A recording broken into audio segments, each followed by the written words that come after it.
Hey guys, Rich with Rich Rebuilds here, and about a year ago, a fan slash subscriber, and now a really good friend of mine, saw my video about how it took my car near 30 hours to charge from empty to full on a 110 volt outlet. He drove 4 hours from his house with a Tesla wall charger in hand to make it so my car charges in a quick fashion. Here's a recap of that video. He came over, I used the wrong tool to drill the hole in the concrete, had a beer before noon, kids wanted to show me a turtle that was in someone's yard. Later on, a FedEx truck ran over the turtle, but a nice neighbor moved it out of the street before the kids could see it. We drilled some more, wired everything up, finished up the installation, and my black Tesla was charging at a full 80 amps at about a 45 to 50 mile an hour charging speed. Now, that installation was met with a lot of opposition. Many people were saying that the charger shouldn't have been used outside the home because it's not rated for outdoor use. But actually, if you look at the enclosure, it said it's a 3R enclosure. It is intended for outdoor use. It does provide a degree of protection against falling rain and ice formation. It has knockouts at the side and the bottom to prevent water accumulation, and the gaskets prevent beating rain from wetting live parts and wiring within the enclosure. Now, it was working fine for a year. It charged the car hundreds of times, and I added another Tesla and I charged that car hundreds of times as well. But unfortunately, one day I got the red light of death. Now, if a fault shows up on your charger, the first thing you typically do is turn the power off at the breaker to make sure it's not a fluke. But sure enough, I did that and I got the red light of death again.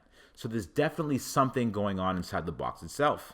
I'm thinking it's water intrusion, but I'll have to take a closer look. But after looking at the Tesla manual itself, a solid red light can mean one of the following: contactor failure, self-test failure, or other possible hardware failures such as a thermal sensor. Now, before I get into how I fixed it, I wanted to talk about this episode's sponsor, Dollar Shave Club. I'm working with Dollar Shave Club to keep this sexy, smooth shave look of mine. I've added them to my routine, which I have hired help for, because it's a big job making me look this good.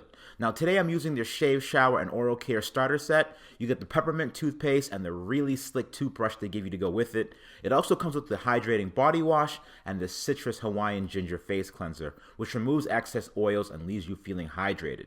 You also get the black pepper scalp shampoo, and trust me, I get tons of compliments on how good my scalp has been smelling lately. Now, if you're interested in any of this, all you have to do is go to my dollarshaveclub.com/richrebuilds link, or click my link in the description below. Pick from any or all of the starter sets. They're only $5 with shipping, and you too can achieve this sexy look of being the chocolate-covered peanut with glasses that I am.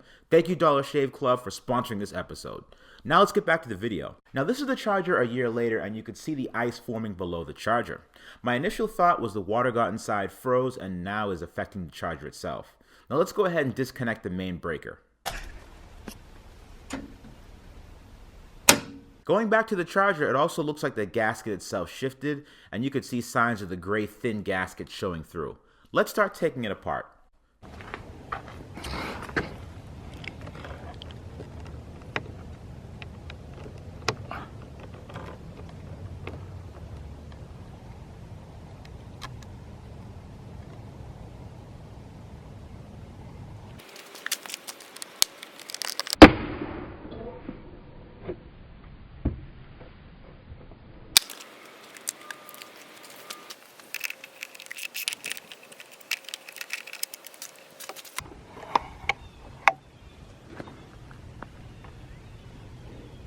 Now, after taking off the back part, it doesn't look like there's any water inside of the unit.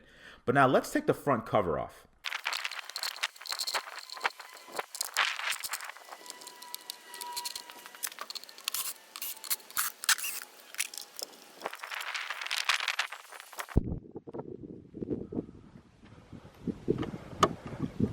There's the problem right there. You see it? Those wires were pulled out mysteriously. Now, if you look at the clamp for the thick wire that goes into the car, it looks like it slipped past the clamp and the wires got pulled out. This is likely due to the wire being pulled on hundreds of times, and this happens all the time, unfortunately. Now, the proper way to secure the cable is not to let it hang and cause stress in the line. Always loop the charging cable itself around the unit so it doesn't pull on the cable. Now, let's get in there and fix it. Now, we're going to cut the main zip tie holding the wires together. Then I'm going to show you my embarrassingly ashy hands. Okay, hold on. Sorry. I'm going to fix that now. I'm going to get some lotion here so they won't be ashy anymore.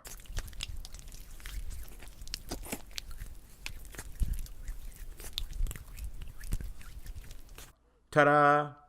Okay, so now we're going to loosen the screws holding down the clamp. Then we're going to pull the wire back up through the clamp itself and clamp that wire down.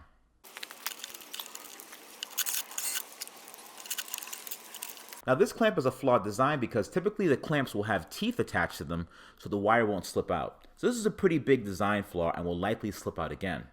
I really don't want to have to deal with workarounds, so I'm going to start researching other charger options after this portion of the video is over.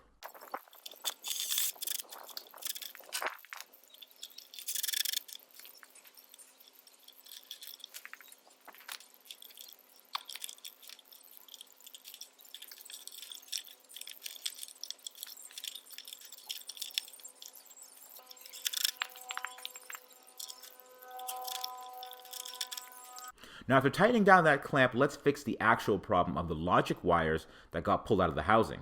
Unfortunately, it looks like part of the wire was stuck inside the charger, so I have to get kind of clever on how to remove those.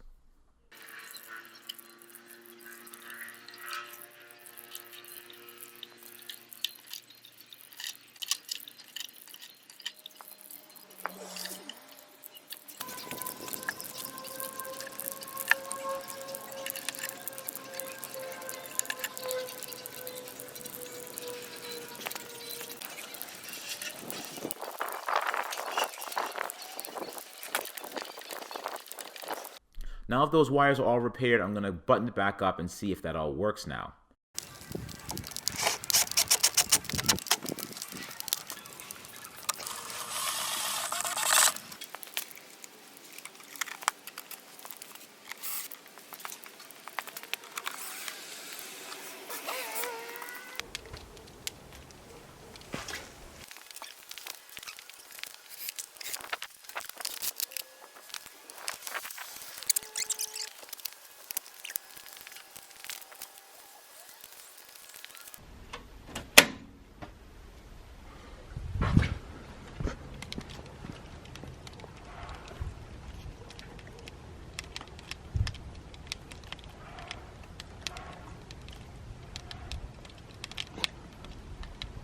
Now I'm going to attempt to charge an actual car. Let's see how that goes.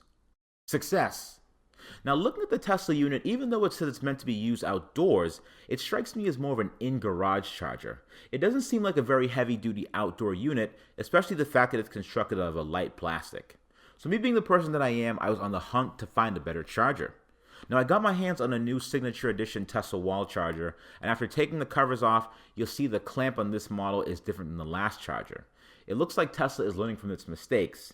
They saw there was a problem before and they made a new clamp that actually holds the wire in place.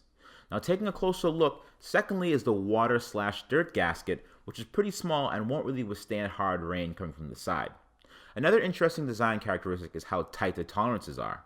Bending the thick cables that Tesla gives you to the two connectors is kind of a necessary challenge, especially the ground, which is set back kind of far. Now, after my last video over a year ago, a guy named Frank from Wattzilla reached out to me and wanted to show off how durable his chargers were.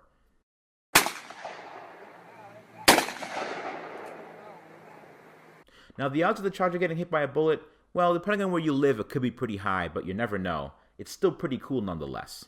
When we talked on the phone, one thing I mentioned to him was that I was planning on buying another EV that's not a Tesla, and I also park outside, so I need something that has the ability to charge two cars at the same time. And he introduced me to this. It looks like, kind of like Iron Man's mask in a way. But let's see what this thing has to offer. Now looking at the construction of his dual charging unit, the first thing I'm going to check and see how resistant to water and dust it is. And looking at the gasket surrounding the unit, the way it locks in place, this unit is listed as a 4X, meaning it can stand direct water contact on top and even from the sides. Also, look at how durable the cables are that connect back to the unit are, and after some testing, it turns out that these cables are made to withstand over 200 pounds of force while connecting to the charger itself. And the power wires and ground are much easier to install and secure than the cramped Tesla unit, and there's also two LCD displays that present real-time information, such as the amount of amps being delivered to the vehicles, how long each car has been charging for, and other useful status messages. Also, the lip of the charger seals with the actual gasket, making it a pretty watertight enclosure. The cables are pretty beastly as well. They're 25 feet of coil cables, or you also have the option of a straight cable as well. I'm thinking of actually using these in the garage. Compared to the Tesla charger, I'm liking what I'm seeing so far in terms of durability, and since we'll be working on more than just Teslas, it helps being able to charge two cars at the same time with a universal cable. Let me know what you guys think in the comments section about this new charger for the shop, and stay tuned next week for the next installment of the flooded Model X build. I'll see you all soon.